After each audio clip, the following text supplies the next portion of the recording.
हरिशरण हरि ओम तत्सत। श्रीमते रामचंद्राय नमः।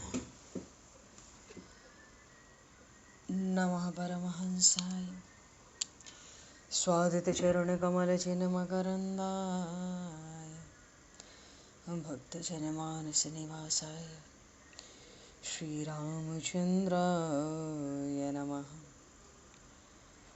वंशीविभूषितकरान्नवनीरदाभात् पीताम्बराधरुणबिम्बफलाधरोष्ठात् पूर्णेन्दुसुन्दरमुखादरविन्दनेत्रात् कृष्णात् परं किमपि तत्त्वमहं न जाने। वसुदेवसुतं देवं कंसचारूढमर्दनं देवकी परमानन्दं कृष्णं वन्दे जगद्गुरुं। गङ्गातरङ्गरमणीय जटाकलापं गौरीनिरन्तरविभूषत वामभागं नारायणप्रियं अनङ्गमदापहारं वाराणसीपुरपतं भज विश्वनाथं। प्रह्लादनारदपराशरपुण्डरीक व्यासि अम्बरीशशुकशौनकभीष्मदालभ्यान् रुक्माङ्गद अर्जुन वसिष्ठविभीषणादीन् एतानहं परं भागवतान् नमाम्यहम्। भक्त भक्ति भगवंत गुरु चतुर्नाम वपुए तिनके पद वंदन किए नाशहि विघ्न अनेक। बंदहु गुरुपद गंज कृपा सिंधु नररूप हर महामोह तम पुंज जासु वचन रवि कर।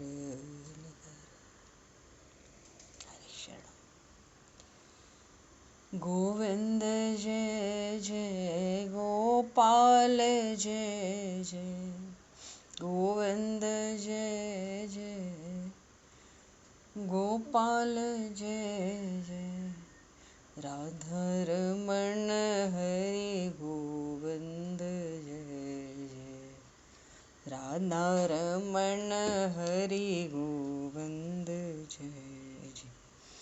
श्री राम जय जय ऋषिकेश जय जय श्री राम जय जय ऋषिकेश जय सीतारमण राम रघुनाथ जय जय सीतारमण राम रघुनाथ जय जय।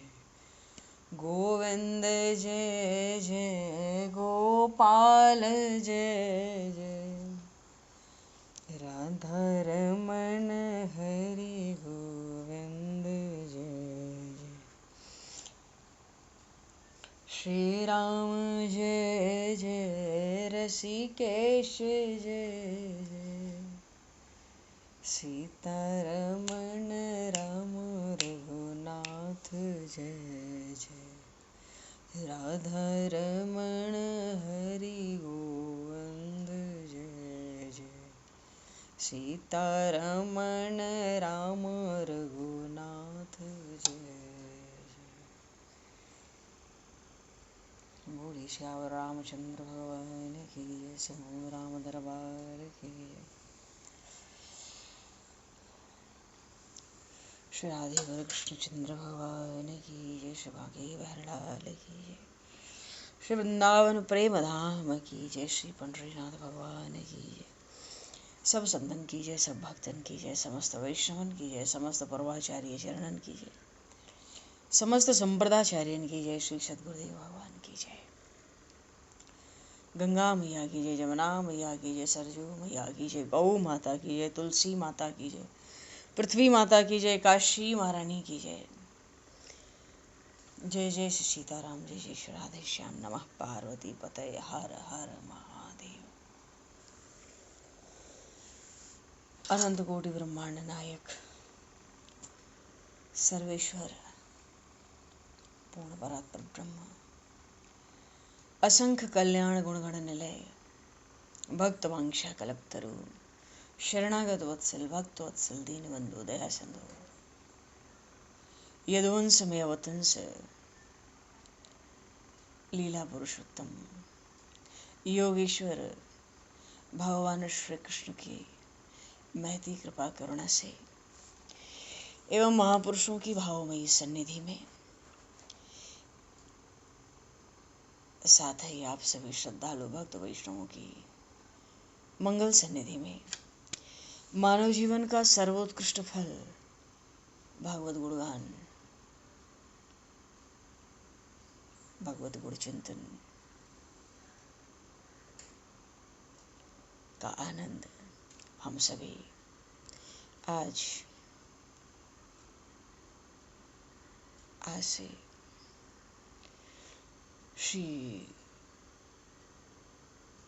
श्रीमद् भगवद गीता के चिंतन के माध्यम से प्राप्त करने जा रहे हैं। सर्वप्रथम आप सभी भक्तजनों के श्री चरणों में भगवत भाव से सादर वंदन, सादर नमन।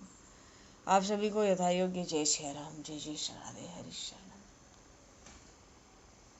जय जय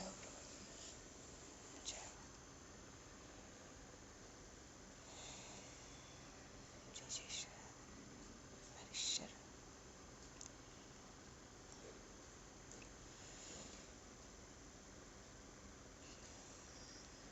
जय श्री कृष्ण गोविंद हरे मुरारे, हे नाथ नारायण वासुदेव, जिह्वे पिब स्वामृतमित देव, गोविंद दामोदर माधवेति। श्री रामचंद्र चरणौ मनसा स्मरामि, श्री रामचंद्र चरणौ वत्सा गृह्णामि, श्री रामचंद्र चरणौ सरसा नमामि, श्री रामचंद्र चरणौ शरणं प्रपद्ये।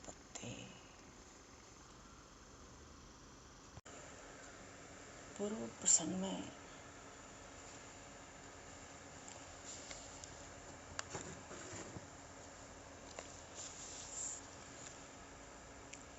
ये आत्म संयम योग श्रीमद् भगवद गीता जी का अपने विश्राम स्थल पर पहुंच रहा है।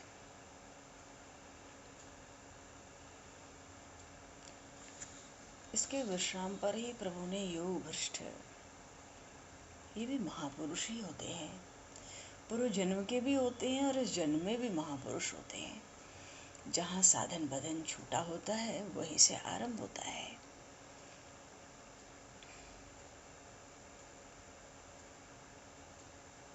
जैसे कोई भाग्यशाली हो, मानो पैरों की ओर से जन्म लेने वाले मनुष्य की आंखों में दिव्य अंजन लगा दिया जाता है तो धरती के नीचे गड़ी हुई जो धन संपत्ति है बड़ी सरलता से देख लेता है वो। वैसे ही योग भ्रष्ट जब पुनः शरीर धारण करके साधन भजन में लगता है तो उसकी बुद्धि भी सब गूढ़ रहस्यों को, सिद्धांतों को स्वतः ठीक तरह से जानने लगती है। मानो बिना गुरु उपदेश के उसका कार्य सिद्ध हो जाता है। ऐसी भी बात आई है, जिज्ञासुरपि योगस्य शब्द ब्रह्माति वर्तते। जो ज्ञान गुरु के उपदेश से हुआ करता है उसको स्वतः हो जाता है। कारण क्या है? पूर्व जन्म का वो योग भ्रष्ट होता है। इंद्रियां उसके मन के वशीभूत होती हैं। मानो उसका अभ्यास उसको स्वयं इस दशा तक ला देता है, पहुंचा देता है।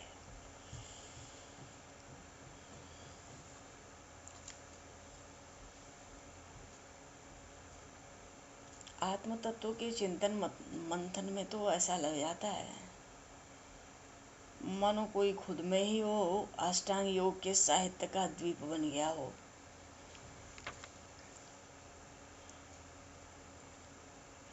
जैसे करोड़ों वर्षों, हजारों जन्मों के प्रतिबंधों को लांघता हुआ वो आत्मसिद्धि के निकटतम पहुंचता है।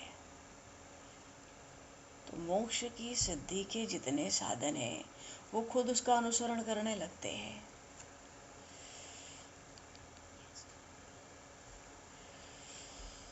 वो अपने पूर्व जन्मों का विपरीत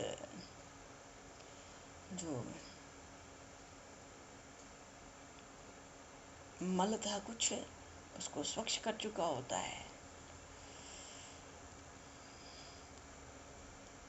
और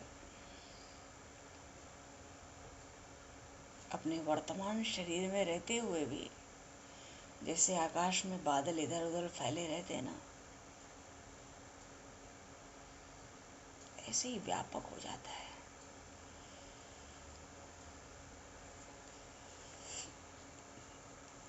जो सर्वदा ही सबको पूज्य होता है वो पर ब्रह्म स्वयं हो जाता है।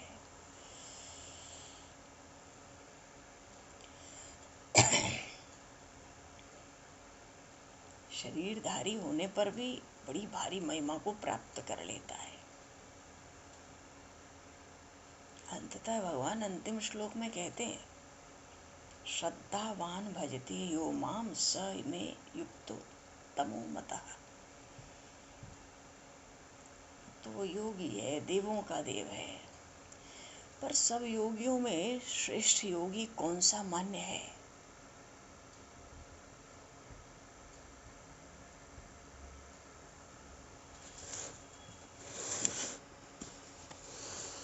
भगवान कहते हैं, श्रद्धावान भजते यो माम स में युक्त तमो मतः।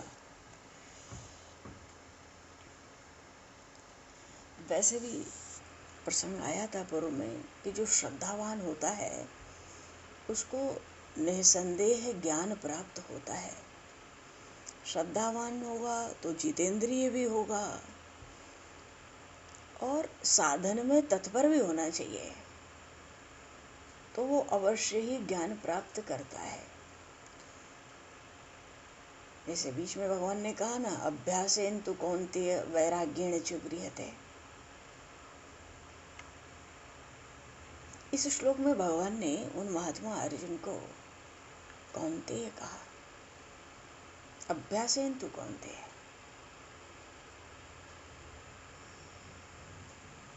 प्रभु ये चाहते हैं जीव के भीतर ये भाव रहे कि अभ्यास करते हुए जीव मनुष्य कभी उकताए नहीं, धैर्य पूर्वक शूरवीरता रखे।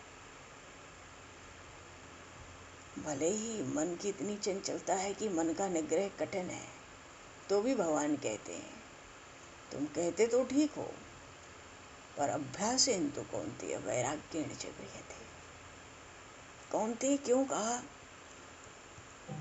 अर्जुन की माता कुंती बड़ा विवेक था, भोगों से बहुत विरक्त रहने वाली थी, पर भगवान श्री कृष्ण से विपत्ति का वरदान मांगा था। विपदः सन्तु न शश्वत् तत्र जगद्गुरु भवतो दर्शनम यस्याद पुनर्भव दर्शनम। भागवत में आया है श्लोक, हे जगत गुरु श्री कृष्ण, हमारे जीवन में सर्वदा पद पद पर विपत्तियां आती रहें, क्यों हमें फिर से संसार की प्राप्ति न कराने वाले आपके दुर्लभ दर्शन मिलते रहें। विपत्ति आती है तो प्रभु आते हैं। प्रारब्ध इतना कठिन होता है, स्वयं साक्षात हरिहर भी उपस्थित हो जाएं, भगवान शिव भी, जबकि भगवान शिव के लिए कहते हैं भावी हूँ मेट सकें त्रिपुरारी, तो भी जीव को अपना प्रारब्ध भोग लेना आवश्यक है, और भक्तों के लिए तो अत्यंत आवश्यक है। कहो तो कभी कभी महापुरुष भक्तजन कई लोगों का प्रारब्ध अपने ऊपर लेके भोग लेते हैं। भगवान पांडवों के साथ हैं, पर विपत्तियों का अंत नहीं है।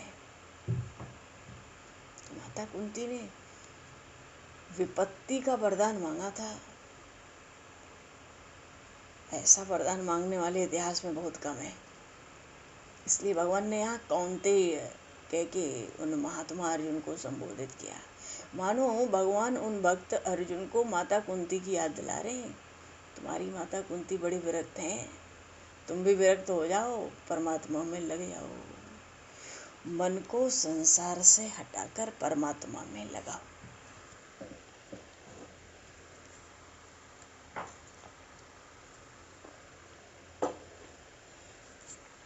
इस श्लोक की चर्चा फिर से क्यों हो रही है? क्योंकि अंतिम श्लोक में भगवान ने कहा, योगी नामपि सर्वेषां मद्गतेनान्तरात्मना श्रद्धावान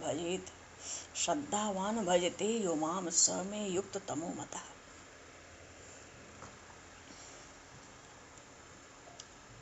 तो भाई तुम भी माता की तरफ विरक्त रहो, वैराग्य रखो। एक ओर से वैराग्य और मन को बार बार में अपने इष्ट में लगाने का नाम अभ्यास है। और इस अभ्यास की सिद्धि समय लगाने से ही होती है।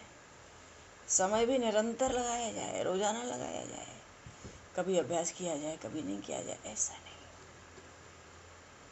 अभ्यास निरंतर होना चाहिए। अपने इष्ट में महत्व बुद्धि, आदर बुद्धि, ऐसा करने से अभ्यास दृढ़ होता है, ये भगवान कह रहे हैं। तो जो लक्ष्य है, जो ध्येय है, जो इष्ट है, वहाँ मन की वृत्ति लगे रहे। दूसरी कोई वृत्ति आ जाए, कोई चिंतन आ जाए तो उपेक्षा करनी है, उदासीन रहना है, उसमें भाग नहीं ले लेना है, उसमें राग द्वेष नहीं कर लेना है। तब तो प्रभु के चिंतन से ही निकल जाएंगे। मानो जहाँ जहाँ मन चला जाए वहाँ वहाँ ही अपने लक्ष्य को, अपने इष्ट को हम देखें।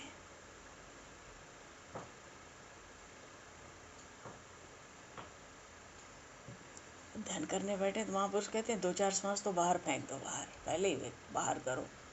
मानो सारा संसार भीतर का प्रभु थोड़ी देर बाहर निकाल रहे हैं। अब मेरा मन संसार का चिंतन नहीं करेगा, भगवान का करेगा। और चिंतन के बीच में कोई संसार आया ना, तो वो आपका ही स्वरूप होगा। अब आपके सिवाय मेरे मन में दूसरी बात आ नहीं सकती। ध्यान में जो स्वरूप भगवान का आ जाए वही भगवान का स्वरूप कहा गया है।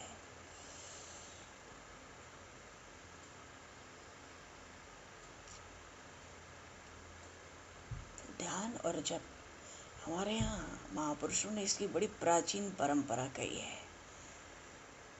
ध्यान युक्त जप। कल भी प्रसंग आया था। हाँ, भगवान का ध्यान हो चरणों से लेके मुकुट तक, और मुकुट से लेके चरणों तक। जप भी हो जाए, क्योंकि ध्यान भी हो, गिनती भी होती रहे जप की, और जप भी चले, थोड़ा कठिन तो होता ही है।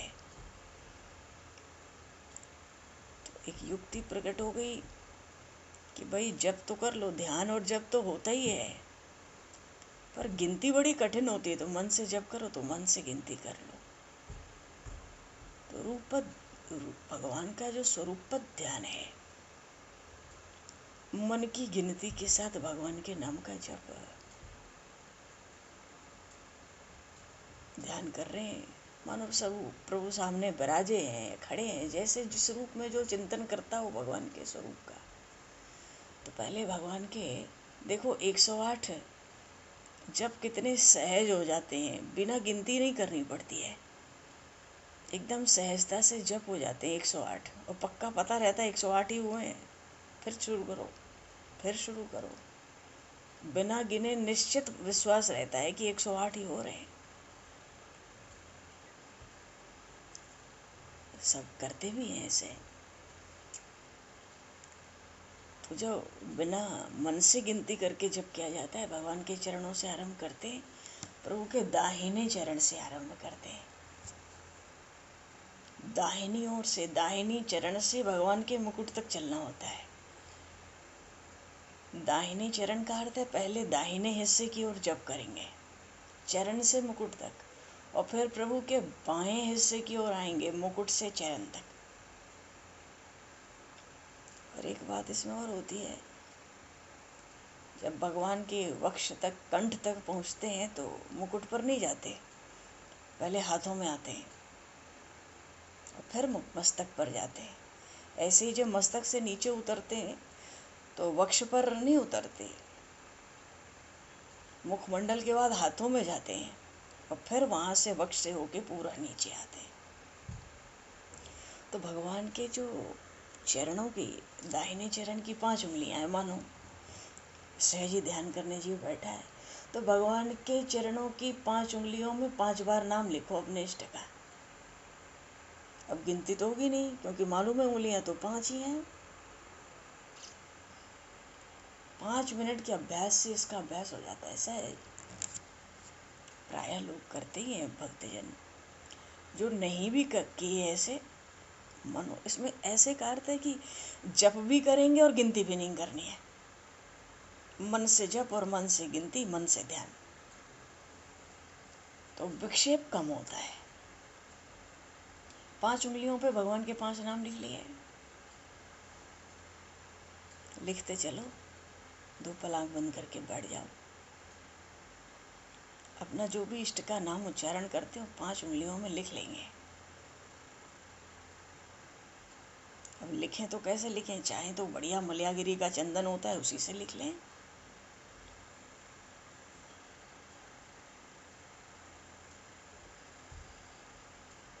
लंबे में लिखेंगे, उंगलियां हैं। अच्छा, उंगली के ऊपर और एड़ी के बीच का जो हिस्सा होता है, थोड़ी सी ऊंचाई लेकर होता है, उसमें 3 बार नाम लिखेंगे। अब जो एड़ी है, जैसे भगवान के पैरों में नूपुर होता है, वहाँ 2 बार भगवान का नाम लिखा जाता है। 2 बार का भाव है भाई, एक चक्र आगे के लिए, एक आधा पीछे भी तो है, तो दोनों नाम आगे ही लिख देते हैं। तो 5 उंगलियों में हो गए और 3 बीच में हो गए, और तीनों सीढ़ी की तरह लिखते हैं, एक के ऊपर एक ऐसे। और फिर 2 नाम भगवान के नूपुर में, पैरों में भगवान के नूपुर। और फिर नूपुर से घुटने के नीचे का जो हिस्सा है, 3 नाम लिखते हैं उसमें।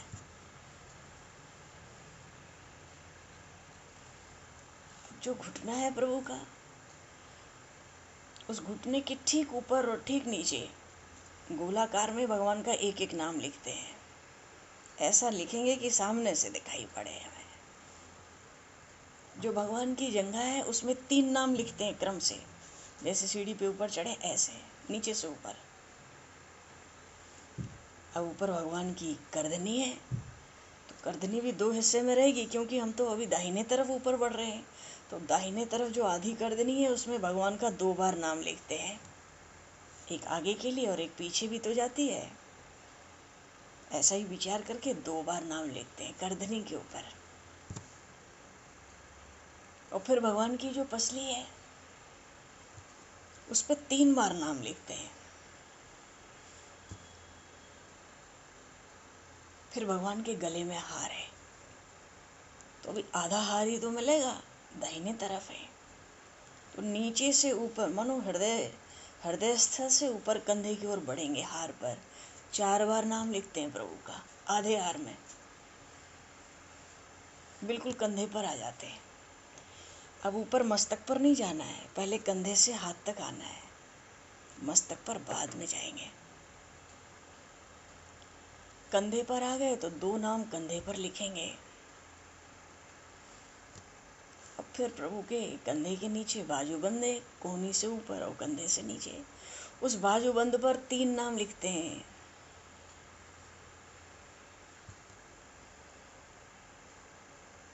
अब जैसे घुटने के ठीक ऊपर और ठीक नीचे एक एक नाम लिखा था, भगवान की जो कोहनी है दाहिने हाथ की, उसके ठीक ऊपर और ठीक नीचे गोलाकार भगवान के 2-2 नाम लिखेंगे।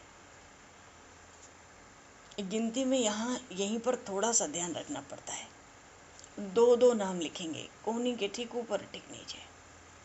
अब कोहनी के नीचे लिख लिया 2 नाम, ऊपर लिख लिया 2, अब पहुँचा तक आ जाएंगे, कलाई होती ना, उस पर भी भगवान के 2 नाम लिख लेंगे। और फिर कलाई के नीचे भगवान के हाथ की 5 उंगलियां हैं, 5 उंगली में 5 बार नाम लिखेंगे लंबे में। तो पूरा वक्ष तक हो गया, गले तक, फिर पूरा हाथ उंगली तक हो गया, बचा है मस्तक। तो भगवान के जो कान में कुंडल है दाहिनी ओर, उसमें 2 बार नाम लिखेंगे।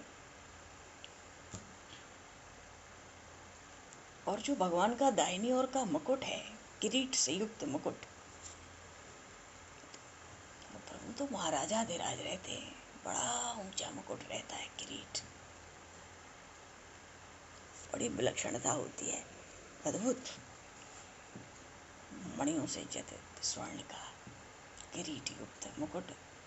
उस पर 6 बार नाम लिखते हैं। 2 तो नीचे, 2 बिल्कुल ऊपर शिखर तक और 2 मध्य में, पर लिखते हैं क्रम से नीचे से ऊपर बढ़ते हुए। अब इन सब की अगर गिनती कर लें तो पूरे 54 नाम होते हैं। तो ठीक बाएं हिस्से में आ जाते हैं। तो बाएं हिस्से में सबसे पहले मुकुट ही मिलता है बगल में, तो वहाँ भी 6 नाम लिखने हैं। तो अब ऊपर से नीचे लिखेंगे 6 नाम, 2 2 और 2 करके। फिर कुंडल पे 2 नाम। फिर हाथ में जाना है ना, क्योंकि भाई ये वक्ष पर आ गए तब तो चरणों पे जाना है। ये बिल्कुल सीधा रास्ता रहता है चलने का, ध्यान का। अब हाथों की तरफ जाना है तो कंधे पे 2 नाम लिखेंगे। फिर बाजूबंद पर 3 नाम लिखेंगे। कोहनी के ठीक ऊपर और ठीक नीचे गोलाकार 2 2 नाम लिखेंगे। और जब कोहनी और कलाई के बीच की जगह में 3 नाम लिखेंगे। अब ऊपर से लिखेंगे नीचे की तरफ, कलाई पर आएंगे, पहुंचा पर भगवान के, वहाँ 2 नाम लिखेंगे। कलाई का मतलब पहुंचा, शास्त्रों में इसको पहुंचा कहते हैं, जहाँ भी आता है। फिर भगवान की बाएं हाथ की 5 उंगलियों में 5 नाम लिखेंगे।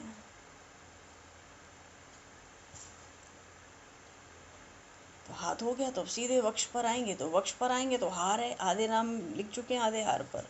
आधा बचा है बाईं तरफ का, उसमें भी 4 बार नाम लिखेंगे जैसे उधर लिखा था, ऊपर से नीचे आते हुए। फिर भगवान की पसली में 3 नाम लिखेंगे ऊपर से नीचे। फिर भगवान की करदनी है, आधा भाग बचा है, 2 नाम लिखेंगे। उधर भी 2 लिखे थे, इधर भी 2 लिखेंगे। उधर भी पसली पे 3 लिखा था, इधर भी 3 लिखेंगे। उधर भी कंधे पे 2 थे, इधर भी कंधे पे 2 हैं। बिल्कुल एक समान वृत्तियाँ चलेंगी नाम की। तो करदनी पे 2 नाम लिख दिया। फिर जंघाओं पे 3 नाम लिखेंगे ऊपर से नीचे। घुटने के ठीक ऊपर और ठीक नीचे गोलाकार 1 1 नाम लिखेंगे। घुटनों के ऊपर नीचे तो 1 1 लिखते हैं, पर कोहनी के ऊपर नीचे 2 2 नाम लिखते हैं। बस इतना ही ध्यान देना रहता है थोड़ा सा शुरुआत में। तो घुटने के ठीक ऊपर ठीक नीचे गोलाकार में अपने सामने दिखे ऐसा 1 1 नाम लिखेंगे। और जो पिंडी का हिस्सा है घुटने और एड़ी के बीच का, उसमें सामने 3 नाम लिखेंगे। जब भगवान के बाएं चरण की एड़ी आएगी, उस पर नूपुर पे 2 नाम लिखेंगे। और जो बायां चरण है, एड़ी और उंगलियों के बीच का हिस्सा, 3 नाम लिखेंगे। और फिर 5 बाएं पैर की जो उंगलियां हैं उसमें 5 नाम हो जाएंगे।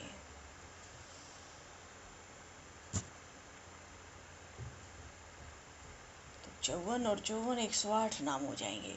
कम से कम ऐसी माला एक रोज करनी चाहिए भगवान के स्वरूप ध्यान के लिए।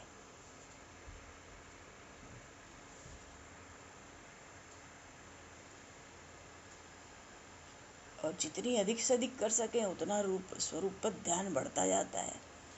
फिर जप की संख्या करने की आवश्यकता कुछ बचती ही नहीं है, संख्या प्रभु कर लेंगे। संख्या से ध्यान हटता है तो स्वरूप में स्थिर होने लगता है।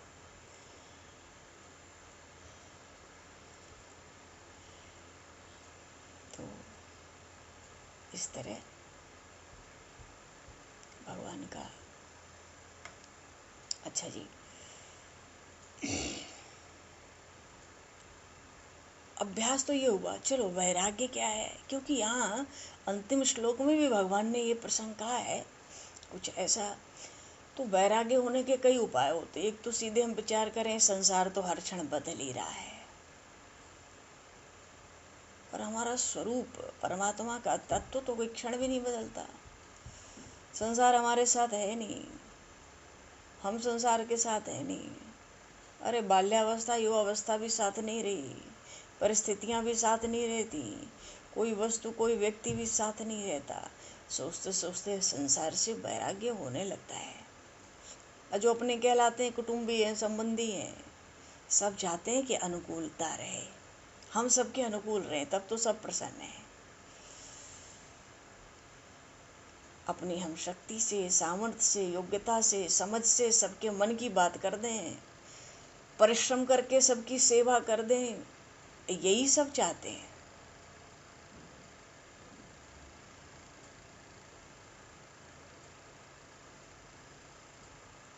लेकिन एक बात है, इसमें भी अपने सामर्थ्य के अनुसार वस्तु में दे देने से, परिश्रम करके सेवा करने से जो पुराना राग होता है ना, इन लोगों में वो समाप्त हो जाता है, मिट जाता है धीरे धीरे। और न चाहे तो नया राग पैदा नहीं होता। तो स्वाभाविक इस क्रिया से भी संसार से वैराग्य हो जाता है।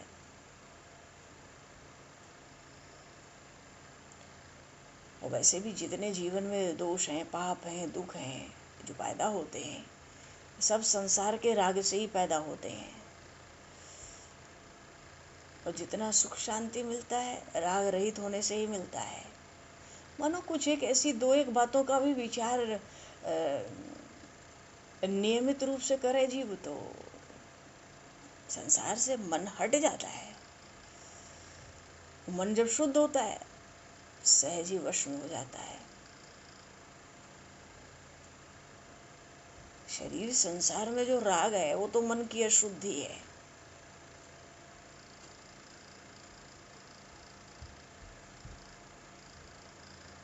तो दो बातें भगवान ने, अभ्यास भी बताया और वैराग्य भी बताया। भाई तुम माता कुंती के पुत्र हो, तुमको तो वैराग्य वैसे भी रखना चाहिए। क्यों कहते हो मन वश में नहीं होगा? अच्छा, ये जो योग भ्रष्ट कहा गया,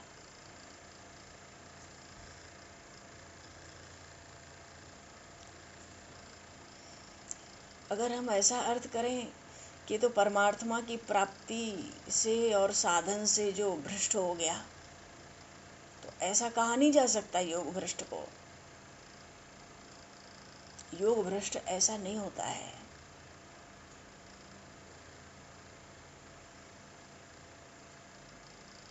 जिस साधक को अभी भगवान की प्राप्ति नहीं हुई, उसको परमात्मा की प्राप्ति से भ्रष्ट होना कहा भी कैसे जा सकता है? नहीं कहा जा सकता। किसी स्थिति में अपने इष्ट से अलग, इष्ट से भी अलग नहीं हो पाता, वो तो साधन से अलग क्या होगा। चलो अंत समय में कोई स्थिति ऐसी बनी कि परमात्मा की स्मृति नहीं रही, तो साधन भ्रष्ट तो उसको कह सकते हैं। तो जो योग भ्रष्ट है, वस्तुतः वो साधन भ्रष्ट हो सकता है। ऐसा भाव निकल कर आता है, किसी कारण से अंत समय में परमात्मा की याद नहीं रही, साधन से विचलित हो गया।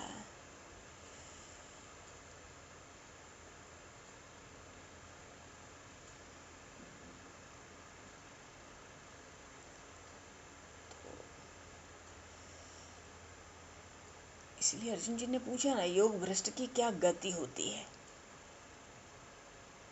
परमात्मा के लक्ष्य से कभी भी योग भ्रष्ट नहीं होता है। अंत समय में अपने साधन से भ्रष्ट हो सकता है, चाहे वो कोई भी परिस्थिति हो।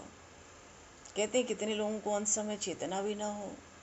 बहुत से प्रसंग आते हैं, बड़े बड़े महापुरुषों के भी प्रसंग आते हैं, विलक्षण विलक्षण अंत समय के प्रसंग आते हैं।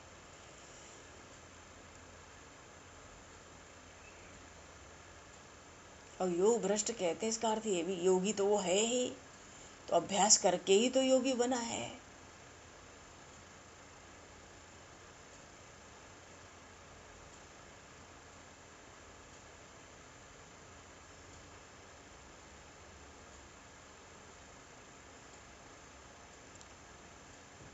इसलिए भगवान यहाँ इस अंतिम श्लोक में, देखो, जिसको अंतकाल में परमात्मा का स्मरण नहीं होता, उसका कहीं पतन तो नहीं हो जाता।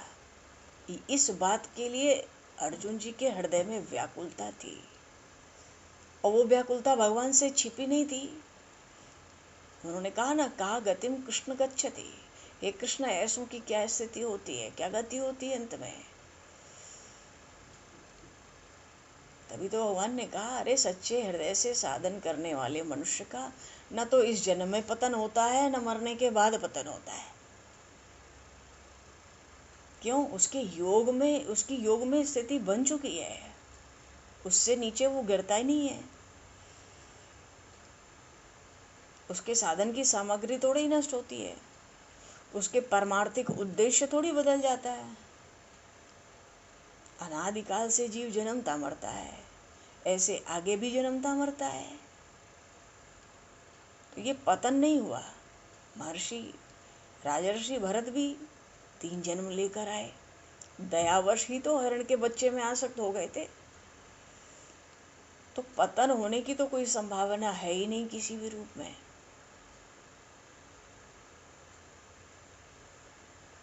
तो ये श्लोक भी बहुत लाभकारी है सबके लिए, क्योंकि जो कल्याणकारी काम करने वाले हैं,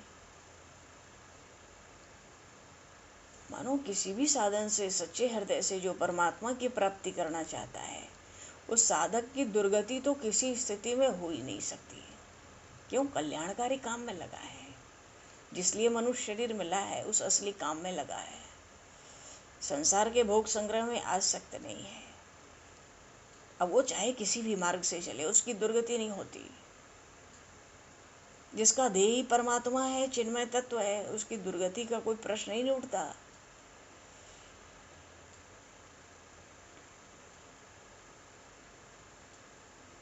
इसलिए भगवान कहते हैं कि श्रद्धावान भजते यो माम स में युक्त तमो मतः। मैं भगवान का हूं और भगवान मेरे हैं। यह श्रद्धावान, जो मेरे पर श्रद्धा और विश्वास करता है, जिसके भीतर मेरी ही सत्ता और महत्ता है, तो ऐसा जो श्रद्धावान भक्त है, मेरे में लगे हुए मन से मेरा भजन करता है। मैं भगवान का हूँ, भगवान मेरे हैं। तो इस प्रकार का जब स्वयं का भगवान में अपनापन हो जाता है, तो मन स्वतः ही भगवान में लग जाता है, फिर तल्लीन भी हो जाता है। तो भगवान में अपनापन होने पर भक्त का मन स्वाभाविक ही भगवान में लग जाता है, मन लगाना नहीं पड़ता। फिर तो खाते पीते उठते बैठते चलते फिरते सोते जागते सब क्रियाओं में मन भगवान का चिंतन करता है, भगवान में लगा रहता है, जो केवल भगवान का ही हो जाता है, जिसका अपना व्यक्तिगत कुछ रहता नहीं। उसका साधन भजन जप कीर्तन श्रवण मनन सब परमार्थिक, खाना पीना चलना फिरना सोना जागना, तो परमार्थ की क्रियाएं, शरीर की क्रियाएं, चाहे नौकरी व्यापारी क्यों न हो, जीविका से संबंधित क्रियाएं क्यों न हो, सब भजन ही हो जाती हैं। तो अनन्य भक्त के भजन के स्वरूप को भगवान ने इस श्लोक में प्रकट किया है। स में युक्त तमो मतः, संसार से विमुख होकर अपना उद्धार करने में जो लोग लगते हैं, वो सब युक्त हैं। युक्त तमो मतः, स में युक्त तमो मतः, वो सब परमात्मा में युक्त है, क्योंकि सब ओर से परिपूर्ण परमात्मा की शरण है। वहाँ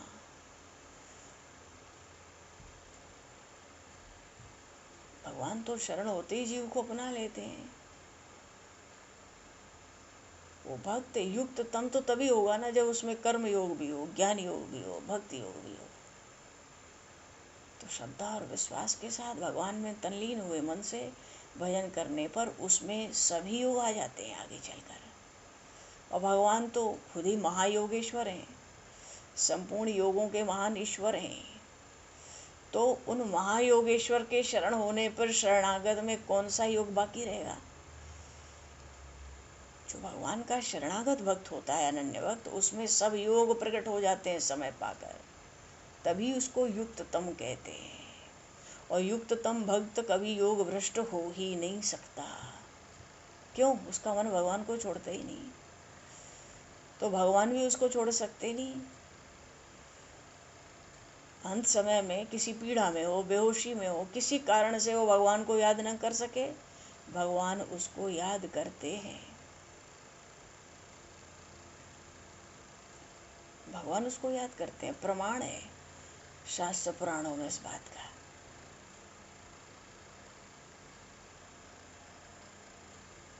तो योग भ्रष्ट तो हो ही नहीं सकता वो। इसलिए भगवान ने कहा सब योगियों में जो ऐसे भक्त हैं ना, वो योगी सर्वश्रेष्ठ मान्य है मुझे। और भक्ति योगी को सर्वश्रेष्ठ बताने से ये भी तो सिद्ध होता है कि दूसरे जितने योगी हैं उनकी पूर्णता में कुछ न कुछ कमी रहती होगी।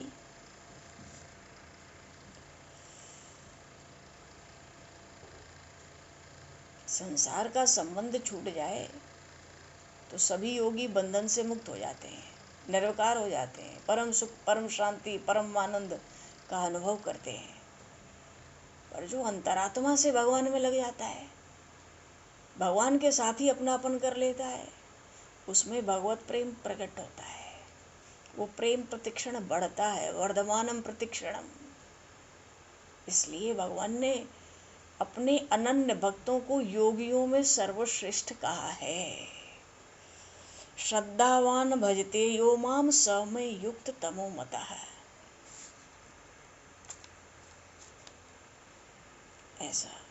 ऐसे जो भगवान हैं, भक्त चकोर चंद्र हैं, सद्गुण सिंधु हैं, त्रिलोकी के एकमात्र नरेंद्र हैं, वो भगवान श्री कृष्ण अपने भक्त अर्जुन को बड़े प्रेम से तत्वों का रहस्य समझाते हैं। और इतना कुछ सुनाकर उन भगवान श्री कृष्ण को चित्त में बड़ा संतोष हुआ।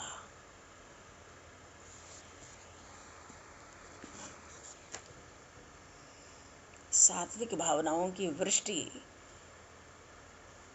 भगवान ने अपने भक्त पर की। भगवान के मुख से जो वाणी प्रकट होती है, संतों के अंतःकरण में तुरंत ही अच्छी तरह बैठ भी जाती है। तो सारी बातें मन के कानों से सुननी चाहिए, बुद्धि की आंखों से देखनी चाहिए। भगवान कहते हैं फिर तो अपना चित्त मुझे सौंप कर मेरी बातें ग्रहण कर लो, फिर तुम आत्म कल्याण को प्राप्त हो जाओगे। बोलिए श्री भक्त वत्सल भगवान की। यदुवंश में उतंश लीला पुरुषोत्तम प्रेम पुरुषोत्तम भगवान श्री कृष्ण चंद्र की जय। भक्तराज अर्जुन जी महाराज की जय। तो भगवान समय को दृष्टिगत करते हुए